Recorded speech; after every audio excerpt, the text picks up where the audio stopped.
রাজস্থানের পবিত্র ও ঐতিহাসিক শহর পুষ্কর।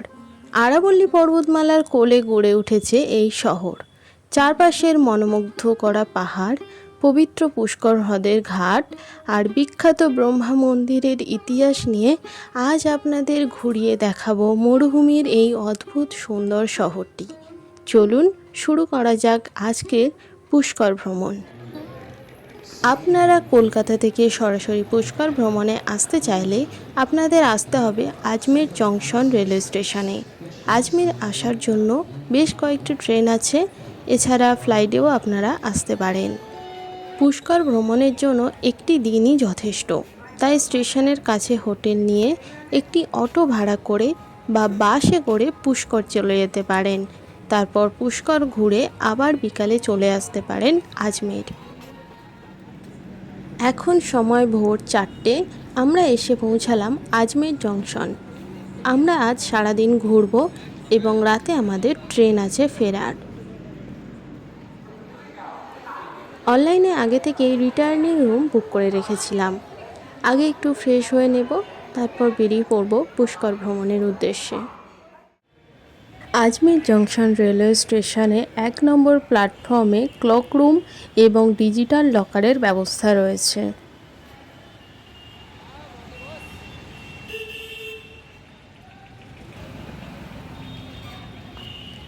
এই হলো আজমের জংশন রেলওয়ে স্টেশন, আর এর সামনেই রয়েছে ক্লক টাওয়ার।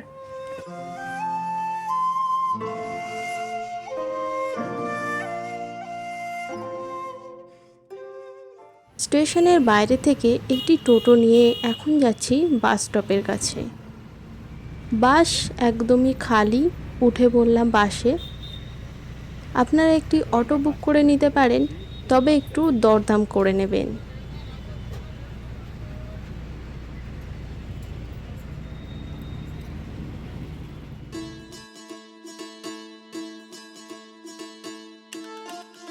এটি হলো আনাসাগর লেক। এই লেককে আপনারা ভ্রমণের একদম শেষে বিকালে রাখতে পারেন। রাস্তার দুপাশে আরাবল্লী পর্বতের সৌন্দর্য দেখতে দেখতে এগিয়ে চললাম পুষ্করের দিকে।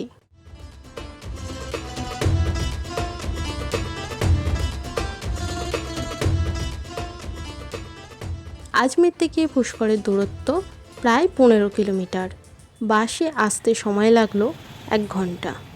বাস থেকে এখানে আমরা নামলাম। প্রথমে আমরা যাব রাংজি টেম্পল। বাস স্টপ থেকে দূরত্ব মাত্র 350 মিটার। এই যে বোর্ডটা দেখছেন, এই বোর্ডের এই দিকে ডান দিকে রাস্তা দিয়ে আমরা এখন যাব, সোজা কিছুটা যেতে হবে। এই যে সোজা রাস্তাটা, এদিক দিয়ে আমরা এলাম।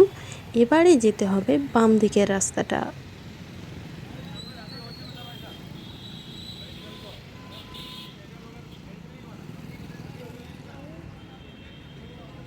এই যে রাস্তাটা দেখছেন, এদিক দিয়ে আমরা এলাম। এবার এই ডান দিকের রাস্তাটা দিয়ে সোজা চলে যেতে হবে। আচ্ছা, সোজা কিছুটা এই রাস্তা দিয়ে আমরা এলাম, আর তারপর এই ডান দিকেই রয়েছে রাংজি মন্দির।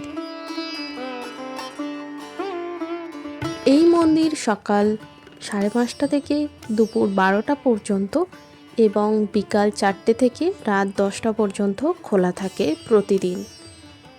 1823 সালে মন্দিরটির নির্মাণ কাজ শুরু হয় এবং 1844 সালে এটি সম্পূর্ণ হয়। হায়দ্রাবাদের একজন ব্যবসায়ী শেঠ পুরন মল গনেরিওয়াল এটি তৈরি করেন।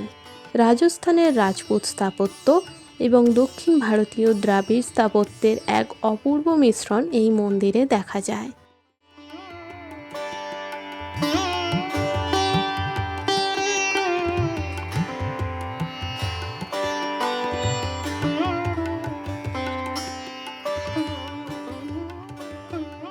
এখানে বোর্ডটা দেখতে পাচ্ছেন, এই বাম দিক দিয়ে গেলে যাবেন আপনারা বরাহ ঘাটের দিকে, আর এখানে সব কিছু ডিরেকশন দেওয়া আছে আপনারা কোন দিকে যাবেন। রাংজি মন্দির দেখে আমরা যাচ্ছি প্রাচীন বরাহ মন্দির দেখতে। রাংজি মন্দির থেকে দূরত্ব 450 মিটার। বরাহঘাট যাওয়ার যে গেটটা দেখালাম তার রাস্তার উল্টো দিকেই বাম দিকে একটি গলি রয়েছে, সেই গলি দিয়েই আমরা এখন যাচ্ছি বরাহ মন্দিরের দিকে। আপনারা এখানে ঘোরার জন্য গুগল ম্যাপের সাহায্য নিতে পারেন। চলে এলাম আমরা প্রাচীন বরাহ মন্দির। 1123 থেকে 1150 খ্রিস্টাব্দের মধ্যে চৌহান বংশের রাজা অর্ণরাজ চৌহান দ্বারা এই মন্দিরটি নির্মিত হয়েছিল, যিনি আনাজি চৌহান নামে পরিচিত ছিলেন এবং পৃথ্বীরাজ চৌহানের পিতামহ ছিলেন। মুঘল সম্রাট ঔরঙ্গজেব এবং অন্যান্য আক্রমণকারীদের দ্বারা মন্দিরটি একাধিকবার ধ্বংস ও ক্ষতিগ্রস্ত হয়েছিল। পরবর্তীতে অষ্টাদশ শতাব্দীতে জয়পুরের রাজা দ্বিতীয় সওয়াই জয় সিং মন্দিরটি পুনর্নির্মাণ ও সংস্কার করেন। প্রতিদিন সকাল 6টা থেকে দুপুর 12:30 এবং বিকেল 4টে থেকে রাত 8টা পর্যন্ত খোলা থাকে। এই যে মন্দিরটা আমরা এইদিকে দেখলাম, দেখে মন্দির থেকে বেরিয়ে বাঁদিকের রাস্তাটা দিয়ে আমরা এখন যাচ্ছি পুষ্কর মন্দির দেখতে।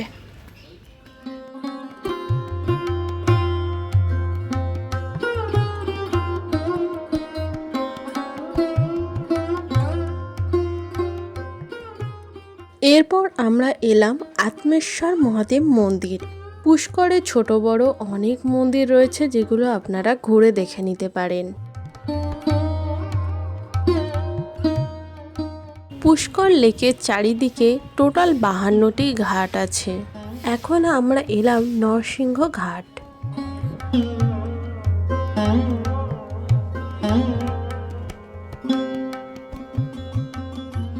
এরপর এলাম গৌঘাট।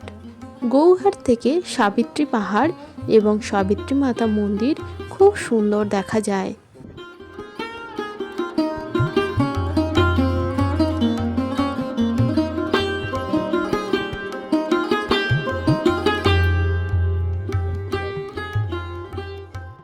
এই লেকের জলে প্রচুর মাছ রয়েছে।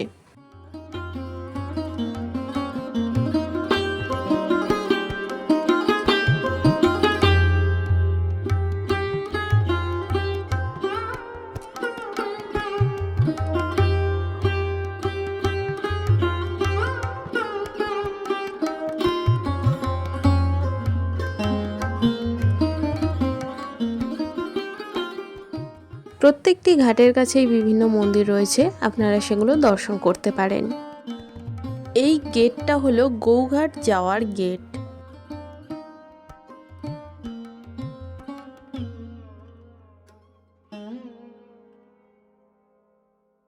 পুষ্কর এসে এখানকার অলিগলিগুলো একটু ঘুরে দেখবেন, খুব ভালো লাগবে।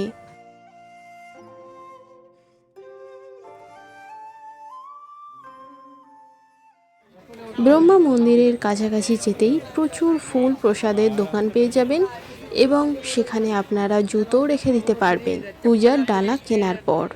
মন্দিরে আলাদা করে আর কোনো জুতো রাখার জায়গা নেই।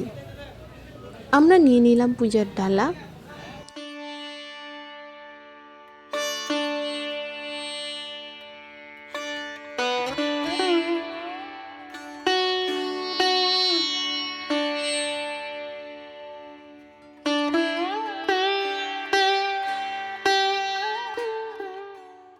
ব্রহ্মা মন্দির দেখার পর আমরা চলে গিয়েছিলাম সাবিত্রী মাতা মন্দিরের ট্রেকিং পয়েন্টে। পুষ্করের সমস্ত জায়গাগুলি প্রায় সবই কাছাকাছি রয়েছে এবং অলিগলি রাস্তা, এগুলো হেঁটেই আপনারা ঘুরে নিতে পারেন। তবে সাবিত্রী মাতা মন্দির যেহেতু একটু দূরে, তাই তার জন্য আপনারা একটি অটো ভাড়া করে নিতে পারেন। ওখানে যাওয়ার জন্য আপনাদের থেকে নেবে 50 টাকা। যেখান থেকে হাঁটা আপনারা শুরু করবেন, এখানে একটি দোকান রয়েছে, আপনারা কিছু খাবার, জল, যা ইচ্ছা হবে কিনে নিতে পারেন। এই সাবিত্রী মাতা মন্দিরে যাওয়ার জন্য রোপওয়ের ব্যবস্থাও রয়েছে, তবে আমরা যেদিন গিয়েছিলাম সেদিন রোপওয়ে চলছিল না, তাই আমরা হেঁটেই উঠেছিলাম। এই যে কিছুটা আমরা এখন এসেছি, আর এইদিকে এখনও অনেকটা রাস্তাই বাকি। টোটাল সিঁড়ি আছে 1000টা।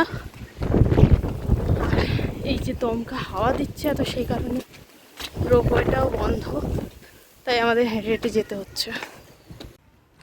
সাবিত্রী মাতা মন্দিরটি রত্নগিরি পাহাড়ের চূড়ায় সমুদ্রপৃষ্ঠ থেকে প্রায় 750 ফুট উচ্চতায় অবস্থিত। ট্রেকিংয়ের সময় রাস্তায় আপনারা এরকম কিছু বসার জায়গা দেখতে পারবেন।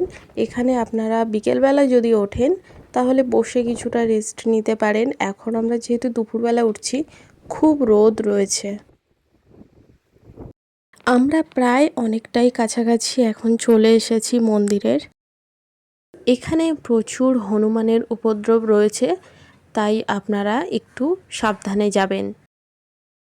উপর থেকে পুষ্কর শহরের খুব সুন্দর দৃশ্য দেখা যাচ্ছিল, আর দূরে আরাবল্লী পর্বতের দৃশ্য জাস্ট অসাধারণ।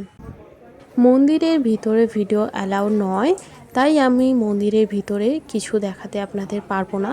এখানে মন্দিরে বেশি লোকজন ছিল না, তাই আমরা খুব ভালোভাবে দর্শন করেছিলাম।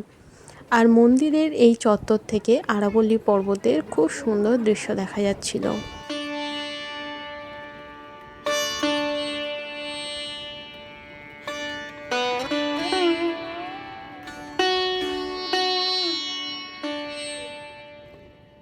দূরে আপনারা যে লেকটা দেখতে পাচ্ছেন ওটাই কিন্তু পুষ্কর লেক, আর ওই লেকের চারিদিকেই গড়ে উঠেছে এই পুষ্কর শহর।